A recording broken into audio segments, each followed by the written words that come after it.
Good afternoon.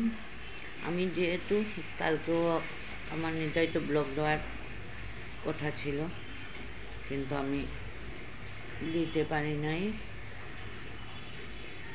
আমি শারীরিক অসুস্থতার জন্যই আমি ব্লগ দিতে পারি না।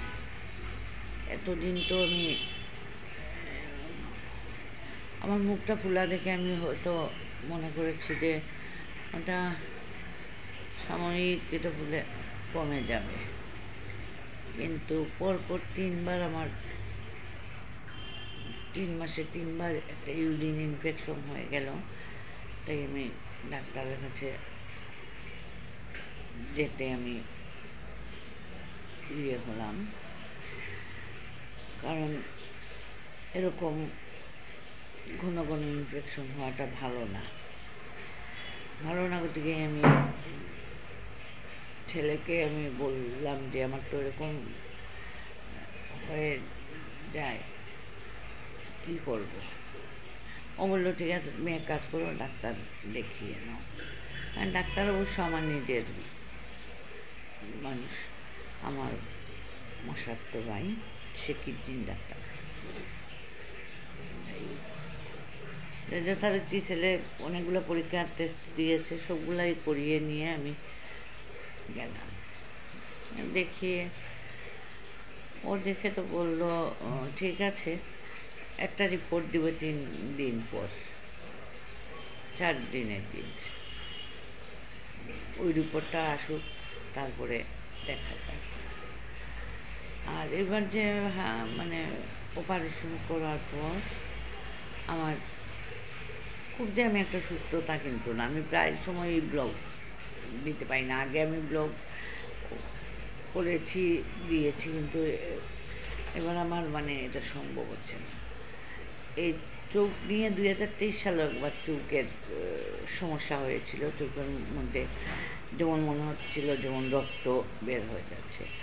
ওটা আমি তখন ডাক্তার দেখিয়েছি। ডাক্তার আমাকে বলছেন যে CML পেশেন্ট, অনেক সময় ব্লিডিং হলে হতেও পারে চোখের ইয়ে।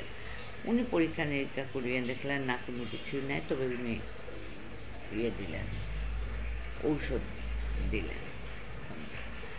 এবারে দাঁতের সময় আবার ডান চোখে আবার ঔষধ যেটা আগে দিয়েছিলাম ওইটা দিয়ে মোটামুটি কমলো। আবার ইদানিং কয়েকদিন আগে আবার বাম চোখে। এখন আমি চিন্তা করতেছি যে ডাক্তার আমার বদলাতে হবে। আগের ডাক্তার উনি তো ওষুধ দিয়েছেন, এটা তো সারে নাই। এখন অন্য ডাক্তার আমাকে দেখাতে হবে চোখের জন্য। ঢাকা থেকে আসেন, ওনাকে দেখানোর কথা, কিন্তু উনি তো মানে গত সপ্তাহে এসে চলে গেছেন, আর এই সপ্তাহে উনি আসবেন না।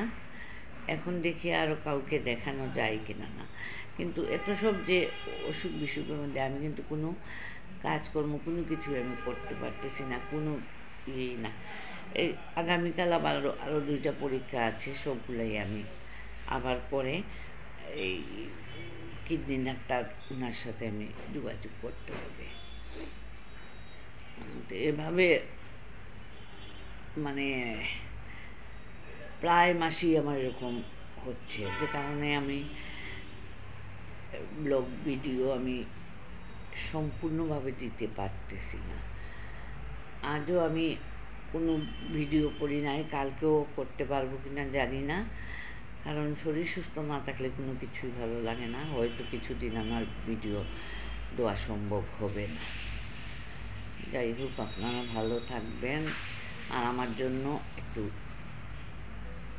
কেউ দোয়া আশীর্বাদ যে যেরকম পালন করবেন। আজকের মতো আমি এখানেই শেষ করব।